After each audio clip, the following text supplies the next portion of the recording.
Γεια σας. Σήμερα θα ασχοληθούμε με το τρίτο θέμα των εξετάσεων του 2025, όπου το κύριο αντικείμενο είναι το ελάχιστο κοινό πολλαπλάσιο και λίγο διαιρεσούλα.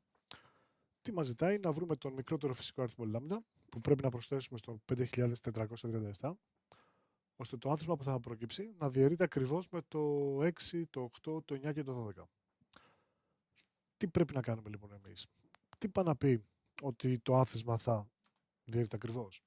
Αφού το άθροισμα του 5.437 συν το λάμδα θα διαιρείται ακριβώς με το 6, 8, 9, 12, όπως έχουμε γράψει εδώ, θα πρέπει να είναι πολλαπλάσιος αυτό το άθροισμα του 6, του 8, του 9 και του 12.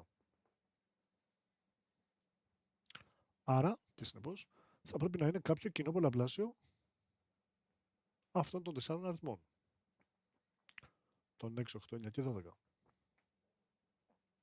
Έτσι. Θα κάνουμε λοιπόν, θα υπολογίσουμε το ελάχιστο πολλαπλάσιο του 6, του 8 και του 9 και του 12, το οποίο θα πρέπει να γίνει, τη δείχνω δίπλα, με ανάλυση σε πρώτους παράγοντες, εκτός αν μπορούμε να το κάνουμε πιο γρήγορα. Το 6 γίνεται 2 επί 3, το 8 γίνεται 2 στην τρίτη, το 9 3 στο τετράγωνο και το 12 3 επί 2 στο τετράγωνο. Άρα το οίκο που είναι 2 στην τρίτη επί 3 στο τετράγωνο, 8, 9, 72. Επομένως, το άθροισμα που ψάχνουμε εμείς, 5.437 συν το λάμδα, πρέπει να είναι πολλαπλάσιο το 72. Γιατί είπαμε ότι πρέπει να είναι κάποιο κοινό πολλαπλάσιο. Και το 72 ήταν το ελάχιστο. Όπου το έχει ένας φυσικός αριθμός. Έτσι, θέλουμε λοιπόν κάποιο πολλαπλάσιο του 72. Ωραία. Θέλουμε όμως αυτό το πολλαπλάσιο του 72, προφανώς, να είναι μεγαλύτερο από τον αριθμό 5.437, αφού σε αυτόν προσθέτουμε κάτι. Τον φυσικό λάμδα. Άρα θα πρέπει να ισχύει ότι το 72 επί χ είναι μεγαλύτερο από το 5.437.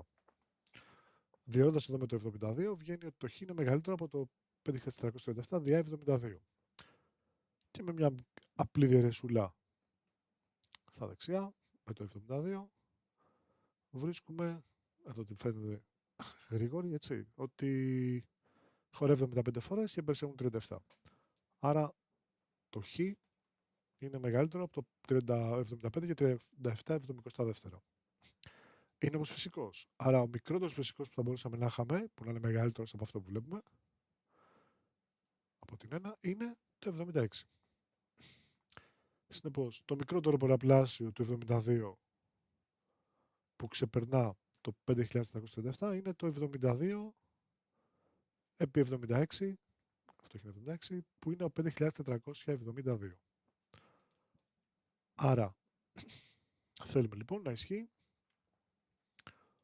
ότι το 5.437 συν το λάμδα θα κάνει το 5.472. Δηλαδή, το λάμδα με μια μικρή αφαίρεση να το πάμε στα δεξιά, 5.472 μείον 5.437, δηλαδή κάνοντας την αφαίρεση, το λάμδα βγαίνει 35. Οπότε πρέπει να προσθέσουμε το 35. Αυτά είναι οι λύσεις της άσκησης.